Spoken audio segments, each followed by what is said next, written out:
प्रदेश में राज्य सरकार ने जो पेंशन के लिए मना कर दिया, इसको लेकर अब आप केंद्र सरकार से क्या अपील करना चाहेंगे?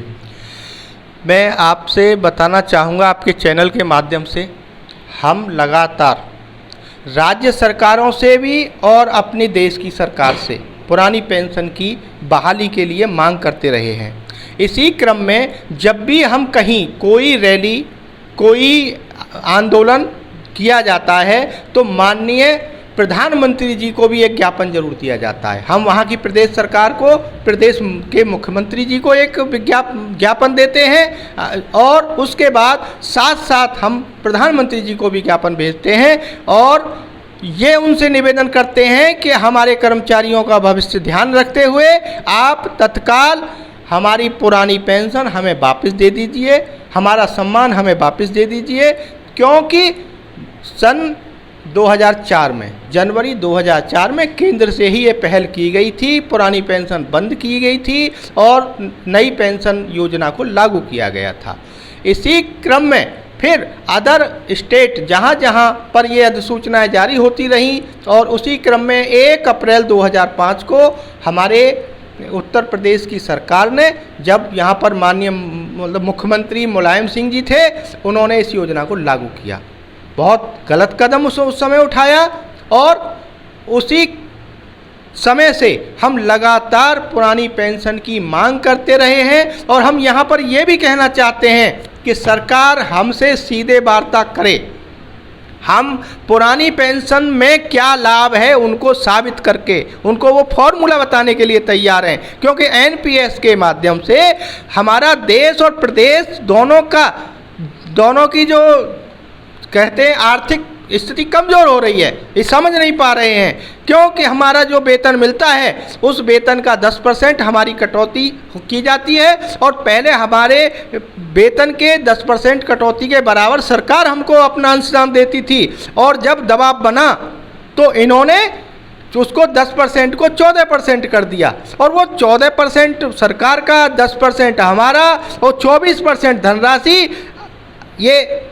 पेंशन नियामक फंड को और यानी कहते हैं कि एनएसडीएल को वहाँ पर ये जमा करा देते हैं और फंड मैनेजर इन्होंने बना रखे हैं, उनके द्वारा एलआईसी, एसबीआई, यूटीआई ऐसे करके इनको जो पैसे को बांट दिया जाता है और बंदर बांट कर दिया जाता है और वहाँ वो अपना लाभ लेते हैं और कर्मचारी का इसमें कोई हित नहीं है। और अगर ये पेंशन एनपीएस को बंद कर दिया जाता है तो ये 24% धनराशि पूरी राजकोष में जमा हो जाएगी, क्यों कि 14% तो उन्हें देना नहीं पड़ेगा और 10% हमारी भी राजकोष में जमा हो जाएगी। इससे हमारे देश प्रदेश की व्यवस्था को, विकास को करने के लिए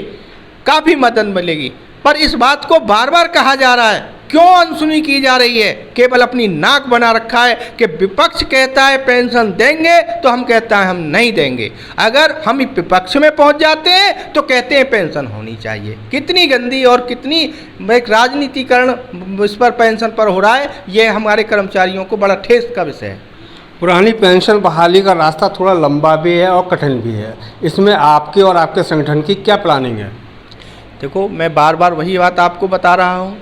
जिस तरीके से कोई यात्रा पर हम निकलते हैं और हमारी यात्रा दूर की होती है तो हम एक योजना बनाते हैं, उसी तरीका से हम सब संगठनों ने ये जो अपना पुरानी पेंशन बहाली संयुक्त मोर्चा बनाया। इसीलिए बनाया कि ये लड़ाई लंबी है, हम अकेले अकेले नहीं लड़ सकते। हमने सभी लोगों ने मिलकर के संयुक्त मोर्चे का गठन किया।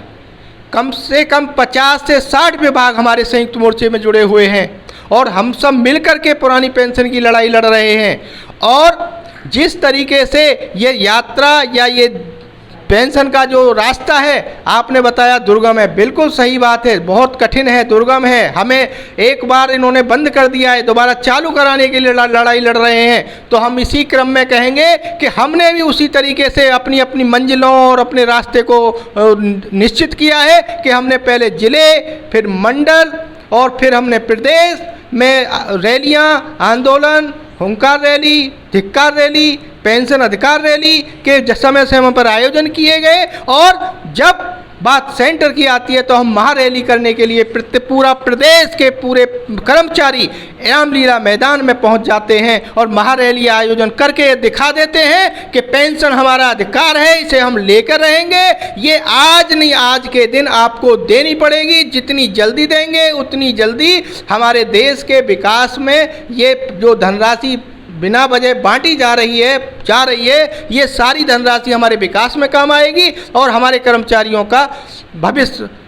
चमत्कार में, यानी कहिएगा कि आगे भविष्य के लिए उनको बुढ़ापे की लाठी बहुत जल्दी मिल जानी चाहिए और जिससे कि उनके अंदर जो एक उदासीनता, निराशा जो भरी पड़ी है वो दूर निकल जानी चाहिए और अपने अपने क्षेत्र में, अपने अपने विभागों में जो हम काम कर रहे हैं उसे मन से,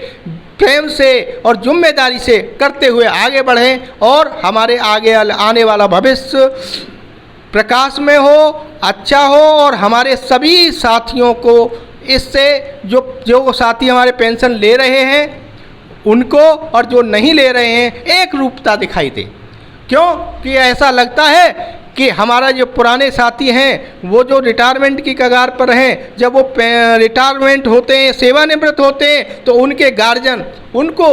सर आँखों पर बिठा करके उनको विदाई करा कर ले जाते हैं और आज हमारा कोई एनपीएस का कर्मचारी रिटायर होता है तो बेचारा वो कितनी निराशा के साथ घर पहुंचता है। इसलिए हमारा भविष्य पुरानी पेंशन केवल हमें चाहिए और हमें इसके लिए प्रदेश तक, देश तक, जहां तक भी लड़ना पड़ेगा, जहां तक भी हमें अनुरोध करना पड़ेगा। पहले हमने अनुरोध किया, फिर हमने आंदोलन की रूपरेखा बनाई है और अगर आवश्यकता पड़ेगी तो पूरे प्रदेश में हम चक्का जाम कर देंगे। जो रेल जहां खड़ी है वहां खड़ी रहेगी, जो बस जहां खड़ी है